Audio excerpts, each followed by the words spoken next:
Na.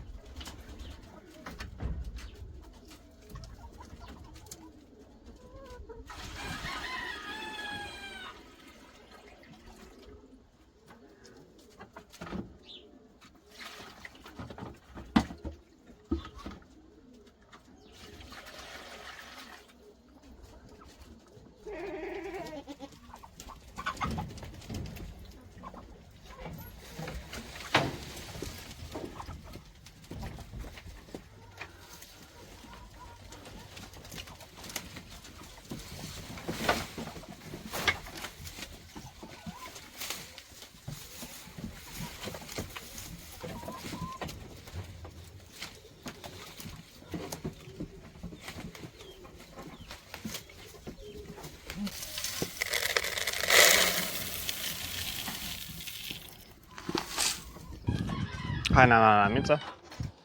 Hai na. Hai na. Hai, Miță.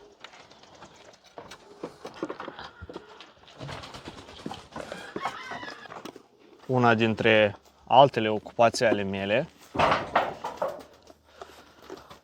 sunt, cred că, căprițele astea. Și pot spun, cred că e ca un hobby, că e o ocupație de-a mea, precum era sau sunt albinele. Mai am multe alte hobby-uri care poate nici nu le practic așa de des, cum ar fi răbalca. Tare îmi place la răbalca, dar așa de mult nu m-am dus. Și aia și ține de căpriți, cred că asta e o ocupație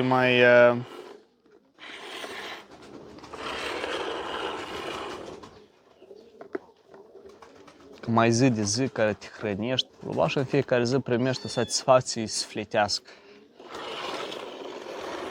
De la căpriți primești o leacă de lapte, care mai apoi îl adaugi într-o cafea.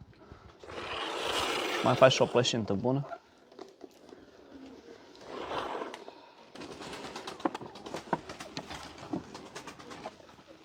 Uite, mă, deci.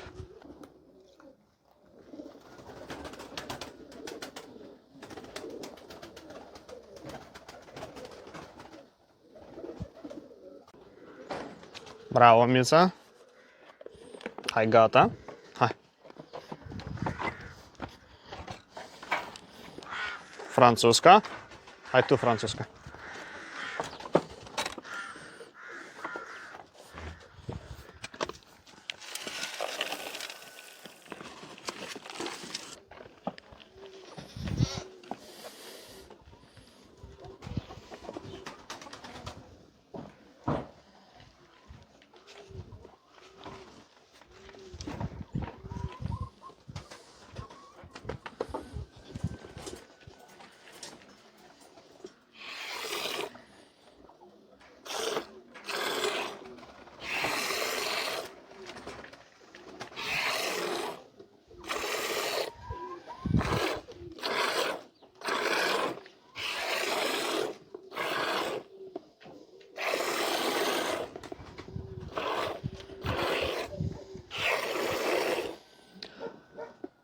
Toate căprițele astea care le-ați văzut, acelea nu sunt mele, toate, doar 2 din ele sunt mele.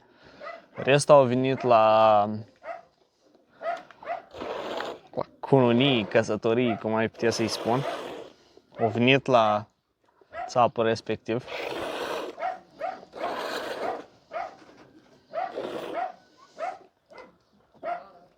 Bună neața!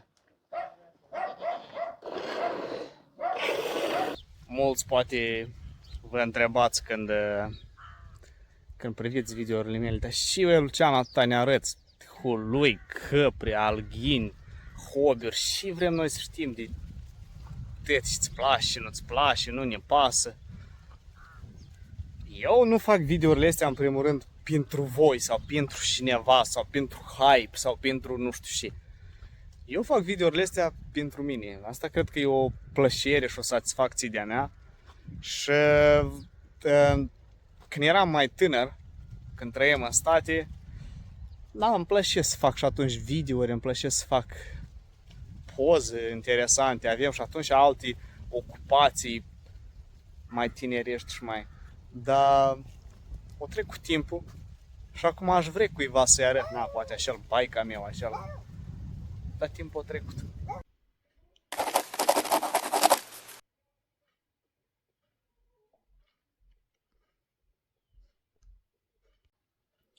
Videourile care le fac eu sunt pentru mine și pentru copiii mei care au să privească poate în 3, 4, 5 ani când o să crească mai mari și o să vadă, măi, cu ce s-a ocupat tata ăsta nostru? Și ce făcea el?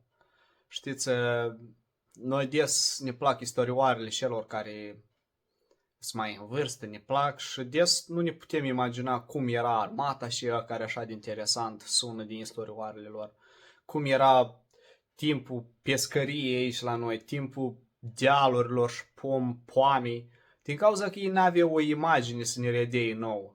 Astăzi suntem binecuvântați, aș zice și eu, cu abundența asta de video, de poze, de foto.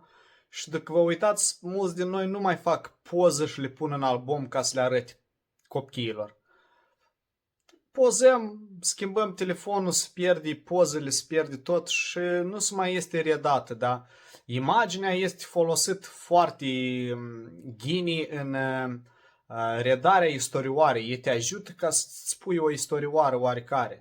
Așa că toate videourile astea cu căpri, cu albini, cu hulughi, astea sunt doar ocupațiile mele care acum eu le am la moment și aș vrea cândva copiii mei să uite la dânsele și să spună, băi, maladie asta, uite și el de căpri avea, uite și el de hulubi ține.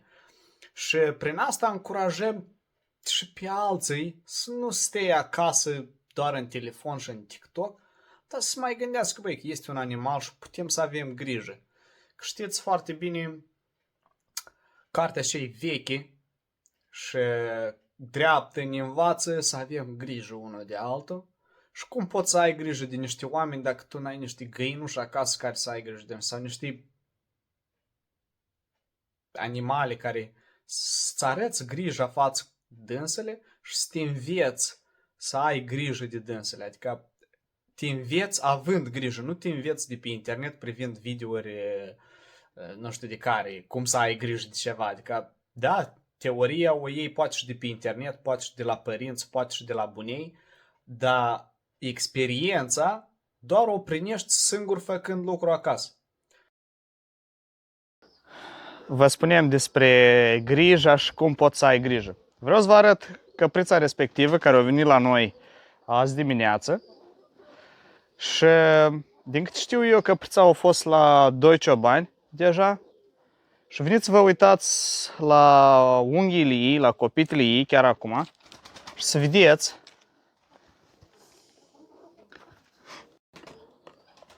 dacă vă uitați, el nu poate să calce. Uitați-vă și destrămare aici. Și noi așa să-i arătăm puțin grija noastră și să-i facem copitele ei.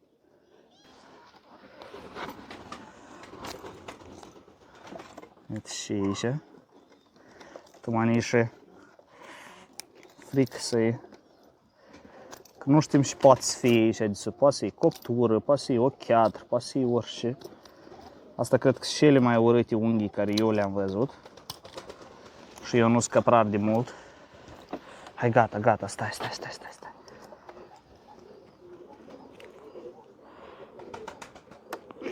Nici nu poți să-i tai unghii. Da. E și căprița bătrână și dacă de atâția ani nu i s-a făcut manicurul, pedicurul, ei deja nu mai poate să meargă. Eu i-am dat drumul ei afară și el nu poate să fugă. Dar o căpriță trebuie să poate să fugă de pericol. Trebuie să poate să cațăre în locurile unde are nevoie să mănânce. După cum vedeți, căprița asta el nu poate să facă niciuna din astea. Doar din cauza unghiilor ăstea rele. Și posibil. Dar și oameni care au mai avut-o. Nu tare le-au păsat de capra asta. Asta nu e că și mâna mea în cameră. Uite și ei, Doamne ferește de ani. Aici și uite tu mă unii șorul e. Aici încă nu am ajuns la și unghia e groasă. Uite și aici. Asta e crescut aiurea.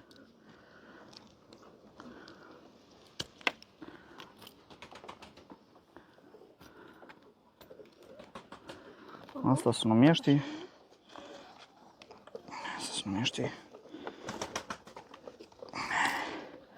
Ieri am stors poama și n-am putere în mâini.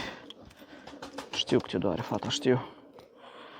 Dacă vrei să mergi la prinț,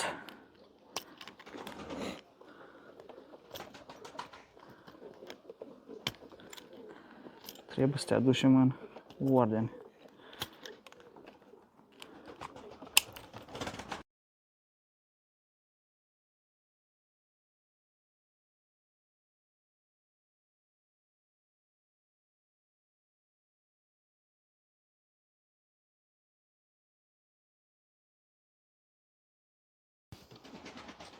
Căprița respectivă și-a pregătit sesiunea ei de pedicură.